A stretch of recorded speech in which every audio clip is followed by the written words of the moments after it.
안녕하세요. 사랑하는 성도님, 영혼의 샘물, 은혜의 자리에 오심을 축복합니다. 사랑의 주님이 우리와 함께 하십니다. 우리와 함께 하시는 주님을 찬양합니다. 기도합시다. 주님, 감사합니다. 오늘 또 저희들에게 생명의 말씀으로 찾아오시는 주님, 우리가 마음을 열어 기쁨으로 주님의 말씀 받기 원합니다. 우리의 관심, 우리의 생각, 우리의 초점이 세상으로부터 주님께로 오직 주님의 말씀, 주님의 음성에 집중하며 귀를 기울일 수 있도록 인도하여 주시옵소서. 예수님 이름으로 기도합니다. 아멘. 오늘 말씀은 사도행전 7장 54절부터 사도행전 8장 8절까지입니다. 그들이 이 말을 듣고 마음에 찔려 그를 향하여 이를 갈거늘 스데반이 성령 충만하여 하늘을 우러러 주목하여 하나님의 영광과 및 예수께서 하나님 우편에 서신 것을 보고 말하되 보라 하늘이 열리고 인자가 하나님 우편에 서신 것을 보노라 한데 그들이 큰 소리를 지르며 귀를 막고 일제히 그에게 달려들어 성 밖으로 내치고 돌로 칠세 증인들이 옷을 벗어 사울이라 하는 청년의 발 앞에 두니라. 그들이 돌로 스데반을 치니 스데반이 부르짖어 이르되 주 예수여 내 영혼을 받으시옵소서 하고 무릎을 꿇고 크게 불러 이르되 주여 이 죄를 그들에게 돌리지 마옵소서.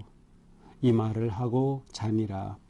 8장 1절 사울은 그가 죽임을 당함을 마땅히 여기더라. 그날에 예루살렘에 있는 교회에 큰 박해가 있어 사도 외에는 다 유대와 사마리아 모든 땅으로 흩어지니라. 경건한 사람들이 스데반을 장사하고 위하여 크게 울더라. 사울이 교회를 전멸할새 각 집에 들어가 남녀를 끌어다가 옥에 넘기니라. 그 흩어진 사람들이 두루다니며 복음의 말씀을 전할새 빌립이 사마리아 성에 내려가 그리스도를 백성에게 전파하니 무리가 빌립의 말도 듣고 행하는 표적도 보고 한 마음으로 그가 하는 말을 따르더라. 많은 사람에게 붙었던 더러운 귀신들이 크게 소리를 지르며 나가고 또 많은 중풍병자와 못 걷는 사람이 나으니 그 성에 큰 기쁨이 있더라. 아멘. 스데반은 담대하게 자신을 고발하고 재판하는 공회원들 앞에서 그들이 바로 구원자 메시아 예수를 죽였다라고 직격탄을 날리죠.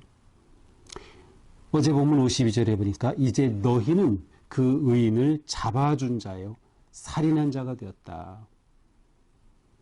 또한 너희가 천사가 전한 율법을 받고도 지키지 아니하였다. 이 모든 것은 하나님의 율법을 어긴 것이다. 자, 이 말을 듣고 오늘 54절 이 말을 듣고 마음에 찔려 그를 향하여 이를 갈거는 이 말을 들은 공회원들은 마음이 찔렸습니다. 사두개인들, 바리새인들, 종교 지도자들, 대제사장 마음에 찔렸어요. 자, 마음에 찔리면 두 가지 반응입니다. 마음에 찔린 것이 나를 향하면 회개가 나옵니다. 내가 이렇게 잘못했구나. 베드로가 설교했을 때 바로 그 현상이 나타났죠. 그런데 마음의 찔림이 상대방을 향하면 오히려 상대를 공격하게 됩니다. 박해를 하게 되는 거예요. 스데반의 변론, 스데반의 설교를 들은 공회원들은 마음이 찔렸지만 그 분노를 스데반에게로 향하고 분풀이를 합니다. 이때 스데반은 성령이 충만하여 하늘을 우러러 주목합니다. 그리고 하늘을 보며 그 하나님의 영광 그리고 예수님께서 하나님 우편에 서 계신 것을 보았어요. 그리고서 말하죠. 보라 하늘이 열리고 인자가 하나님 우편에 서신 것을 보노라. 스데반이 그렇게 하늘을 보며 하나님이 계신 것 그리고 우편에 예수님이 서 계신 것을 본다라고 말합니다.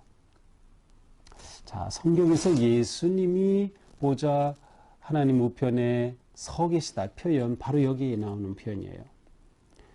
원래 예수님이 어떻게 계셔야 돼요? 앉으셔야 됩니다. 앉는다는 것은, 하나님 우편에 앉아 계신다는 것은 다스리시고 통치하심을 의미합니다. 자, 그런데 예수님이 서 계신 겁니다. 서 계시다고 하는 것은 왜 서 계실까요? 어쩌면 스데반이 이렇게 순교당하는 그 순간 주님은 그 스데반과 지금 함께 하심을 보여주시는 것이기도 하고, 또한 예수님이 서신다고 하는 것은 스데반이 순교당하는 그 모습을 차마 앉아서 보실 수 없는 주님의 그 자비하심과 사랑의 마음이 서실 수밖에 없었던 것이 아닐까 하는 생각을 해봅니다. 자, 이렇게 자신이 하늘의 영광, 하나님의 영광을 보고 예수님이 서 계시다라고 말하자 57절, 그들이 큰 소리를 지르며 귀를 막고 일제히 그에게 달려들어. 자, 그들에게 바로 스데반의 이 표현이 가장 그들의 마음을 충동하는 것이 되었어요. 곧 스데반의 이 말은 신성 모독이라고 느낀 거죠. 아니, 자기가 감히 하나님의 영광을 본다고? 그리스도께서 우편에 서 계신 것을 자기가 본다고 하면서 스데반에게 달려들어 어떻게 합니까? 그를 성 밖으로 끌어갑니다. 그리고 증인들이 옷을 벗어 사울이라는 청년들의 발 앞에 둡니다. 자, 스데반을 처단하기 위해서 성 밖으로 끌어내. 성 안에서는 사람을 죽이지 못해요. 성 밖으로 끌어냅니다. 그리고 옷을 벗어 사울에게 옷을 맡깁니다. 자, 사울이라는 이 사람이 처음 이곳에 등장합니다. 어쩌면 사울은 공회원 중에 제일 나이가 어린 사람이었을 수도 있습니다. 그래서 그가 옷을 맡고 있는 거죠. 자, 보통 이제 여기 사울이라는 이름이 등장하죠. 이 사울은 곧 누구죠? 바울입니다. 그래서 계속 지금부터는 이제 사울이라는 이름으로 나와요. 그리고 9장에서 사울이 첫 번 회심의 이야기가 나옵니다. 회심의 이야기가 3번 나오는데 이 첫 번째 나오는 게 9장이에요. 여기서도 여전히 사울입니다. 그러다가 13장에 가서 바울이라는 이름으로 등장하기 시작하죠. 자, 보통 사울은 회심 전의 이름, 바울은 회심 후의 이름이라고 하지만 사실적으로 사울은 사울로스 히브리식 이름, 그다음에 파울로스는 그리스식 이름이라고 말합니다. 따라서 회심 전의 사울, 회심 후의 바울이라고 말하는 것이 틀렸다라고 말할 수도 있지만 꼭 그런 것은 아닙니다. 왜냐하면 누가가 이것을 기록할 때, 누가복음과 사도행전을 기록할 때 사울인 거, 바울인 거 다 알고 있었습니다. 그런데 앞부분에서 집중적으로 사울이라는 이름을 사용하고요. 물론 회심 후에도 바울이라는 이름을 쓰지만 또 13장 이후에는 바울이라는 이름을 더 많이 사용하죠. 누가가 굳이 왜 그렇게 했을까? 사울과 바울이라는 이름을 통해서 회심 전, 회심 후에 바울의 모습을 이름을 통해 또 표현하려고 했던 것이 아닐까? 충분히 생각해 볼 수 있는 거죠. 네, 그래서 이것을 가지고 뭐 틀렸다. 원래 이것은 유대식 이름, 헬라식 이름이니까 뭐 회심 전, 회심으로 구분하는 것은 틀렸다라고 꼭 말하는 것이 꼭 그렇게 꼭 옳은 것만은 아니에요. 물론 딱 한 사람의 다른 이름이겠지만 얼마든지 우리는 그렇게 봐도 괜찮다. 저는 그렇게 생각을 합니다. 자, 그 다음에 이제 이렇게 그들이 돌로 스데반을 칩니다. 그러니까 스데반이 돌에 맞으면서 부르짖습니다. 주 예수여 내 영혼을 받으시옵소서. 어디서 들었던 것 같죠? 맞습니다. 예수님. 아버지여 내 영혼을 의탁하나이다. 자, 그리고 무릎을 꿇었어요. 돌에 맞아 무릎을 꿇은 거죠. 그리고 계속해서 주님을 부릅니다. 주여 이 죄를 그들에게 돌리지 마옵소서. 또 예수님의 말씀이 떠오르지요. 그렇습니다. 자, 이렇게 스데반은 마지막 죽음까지도 예수님의 죽음과 비슷합니다. 그래서 스데반의 죽음을 통해서 예수 그리스도의 그 죽음이 그대로 반영되고 있어요. 무엇을 말합니까? 스데반은 정말 예수님의 제자였음을 보여주는 겁니다. 예수님의 제자였기 때문에 예수님의 닮은 모습으로 이렇게 마지막 순교를 당하는 거죠. 자, 이렇게 사도행전의 첫 번 순교의 장면이 오늘 본문입니다. 자, 이때 사울은 스데반의 죽음을 보면서 그것을 마땅히 여겼다. 자, 지금 사울의 심리 상태를 표현하고 있습니다. 자, 이렇게 되면서 예루살렘의 박해가 드디어 강력하게 시작이 되었습니다. 큰 박해가 시작이 되었어요. 이렇게 되니까 사도 외에는 다 유대와 사마리아 모든 땅으로 흩어지니라. 네, 사도행전 1장 8절 말씀이 떠오르죠. 유대와 사마리아와 땅으로 흩어지니라. 물론 모두 다 흩어진 건 아닐 겁니다. 근데 흩어진 것을 표현하는 거죠. 또 그 중에는 이러한 박해 가운데 오히려 믿음을 버린 사람들도 있었을 겁니다. 그러나 믿음을 지키고자 하는 사람들은 이렇게 사마리아로 모든 땅으로 흩어지기 시작했습니다. 자, 흩어진다라고 하는 이 표현은 디아스페로이, 여기에서 디아스포라라고 하는 흩어진 유대인 아니면 흩어진 그러한 사람들, 그러니까 예를 들어 미국에 있는 우리 한국 사람들, 한국 코리안 디스포라라고 할 수 있어요. 바로 여기서 나온 단어이죠. 자, 흩어졌다. 자, 어떤 분들은 초대 교회가 예수님은 분명히 성령 충만하면 예루살렘, 유대, 사마리아 땅까지 가라고 명령하셨는데 초대 교회가 이것에 순종하지 않으니까 스데반의 순교를 통해서 이렇게 강제로 흩으셨다라고 해석하는 그런 사람들도 있지만 꼭 그런 것은 아닙니다. 제가 볼 때는 그래요. 제가 볼 때는 오히려 자연스러운 과정입니다. 복음이 충만하게 되고 또 스데반이 잡혀서 이렇게 설교하고 그것에 찔림을 받아 공회가 이제 크리스찬들에 대한 본격적인 박해를 시작하면서 드디어 흩어지게 된 것이죠. 자, 스데반을 경건한 사람들이 장사하며 크게 울었습니다. 사울은 이렇게 교회를 잔멸이라고 되어 있죠. 진멸하고 잔멸하면서 닥치는 대로 그리스도를 믿는 사람들을 잡아오기에 넘기는 그러한 일을 지금 하고 있습니다. 사울의 반교회, 반그리스도적인 활동을 하는 모습이죠. 자, 우리는 압니다. 이 사람이 나중에 표심되는 것으로는 알고 있기 때문에 하나님은 이미 여기서부터 스데반의 죽음을 통하여서도 이미 놀라운 하나님의 사람을 준비하고 있음을 우리는 보게 됩니다. 자, 이렇게 사마리아로 흩어지면서 복음의 말씀을 전합니다.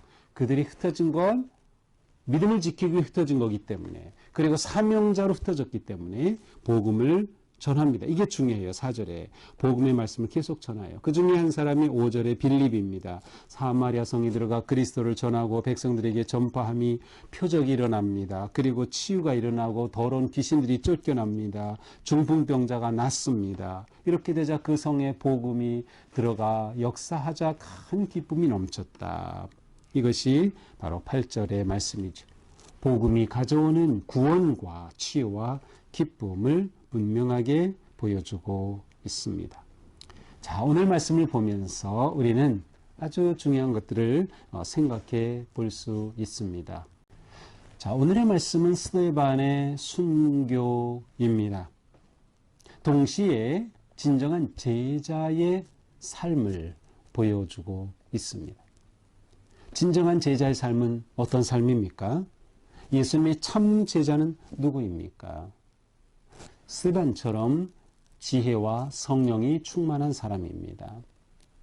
지혜와 성령이 충만한 사람. 성령 충만은 계속해서 사도행전의 아주 핵심적인 주제입니다.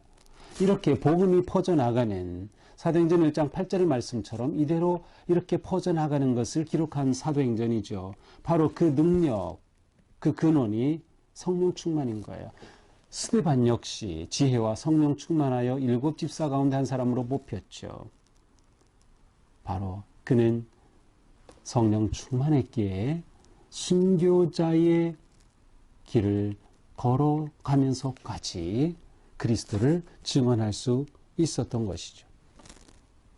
또한 우리는 스데반을 보면서 하늘을 우러러 주목하였다. 그것은 스데반이 무엇을 바라보았는지를 말해줍니다. 스데반의 시선이 머무는 곳입니다. 하늘입니다. 하나님입니다. 우리가 매일매일 살아갈 때 중요한 것은 우리의 시선이 하나님을 벗어나지 않는 것이 너무나도 중요합니다. 우리는 천국 비전으로 사는 사람들이에요.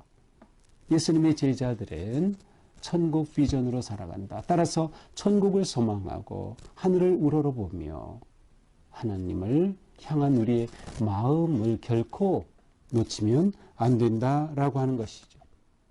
이렇게 하늘을 보는 사람은 예수님의 제자로서 사명의 삶을 사는 겁니다.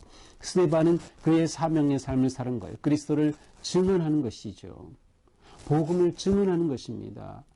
흩어진 성도들 역시 복음을 증언했어요. 빌립도 사마리아에 가서 복음을 증언했어요. 우리에게 이것이 너무도 중요합니다. 우리의 사명이 뭔지를 확실히 하는 것, 땅끝까지 복음을 전하는 것, 복음의 증인이 되는 것, 그리고 스데반은 이 사명의 목숨까지 걸었던 순교자의 길을 걸었습니다. 우리는 내 사명이 무엇인지 결코 놓치면 안 된다.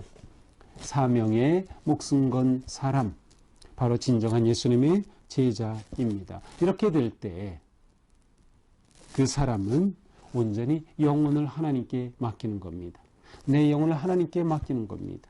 그렇게 되면 스데반과 같은 그러한 모습을 보여줄 수 있어요. 예수님을 닮아가는 거죠. 심지어 자기에게 돌을 치는 자들을 용서를 기도할 수 있는 정말 예수님 닮은 그러한 삶을 살아가는 것. 이게 진정한 제자의 모습인 것이죠.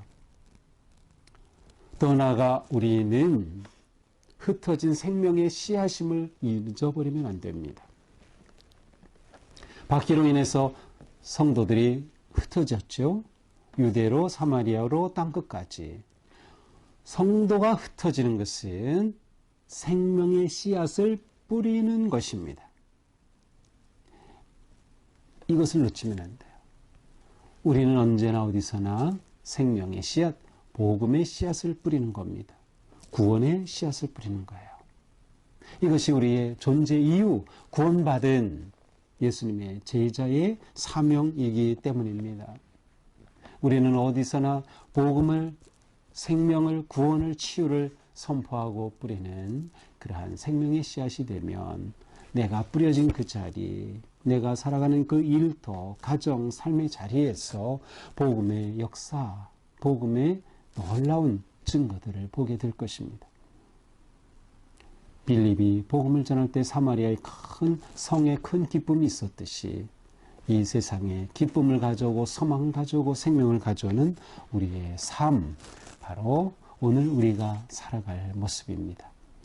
오늘 하루의 삶 속에서도 우리가 예수님의 제자로서 복음을 증언하며 생명의 씨앗으로 세상에 기쁨과 소망을 가져오는 멋지고 거룩한 우리의 삶 되기를 축복합니다. 기도합시다. 주님 감사합니다. 오늘 우리가 살아갈 때에도 구원과 치유와 회복과 기쁨의 복음을 선포하고 증언하고 삶으로 드러내는 진정한 생명의 씨앗이 되게 하여 주시옵소서. 우리가 진정으로 예수님의 참 제자가 되기 원합니다. 우리가 언제 어디서나 늘 지혜와 성령 충만케 하여 주셔서 오직 성령의 능력과 지혜와 힘으로 예수님의 제자된 삶 승리하게 하여 주시옵소서. 예수님 이름으로 기도합니다. 아멘. 네, 오늘도 제자의 삶 승리하기를 축복합니다. 사랑합니다.